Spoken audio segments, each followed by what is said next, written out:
जय जगन्नाथ जय माँ लक्ष्मी। आगकू आसुची बड़ एकादशी। ए वर्षर प्रथम बड़ एकादशी। ए बड़ एकादशी को भौमी एकादशी कहा जाए। 24टी एकादशी 4टी बड़ एकादशी पड़े। यही बड़ एकादशी माघ शुक्ल गुरुवार 29 तारिख रे पड़ुछि। गुरुवार पड़ुथिबारु एही एकादशी रे लक्ष्मी नारायण को पूजा करंतु। जो माने नुआ करी एकादशी करने को चाहूँगी से माने यही बड़ एकादशी ठारू आरंभ करें।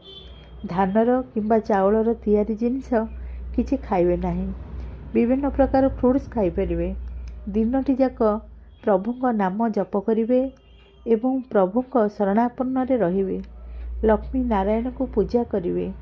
एकादशीर नाम काहेकि भौमी एकादशी दिया जाइछि आपण माने पूर्व वीडियो रे देखि परिवे। डिस्क्रिप्शन रे लिंक दे देइछि, देखि परिवे। आपण माने एकादशी व्रत करंतु, सुस्थ रुहंतु एवं अन्य मानंकु शेयर करंतु।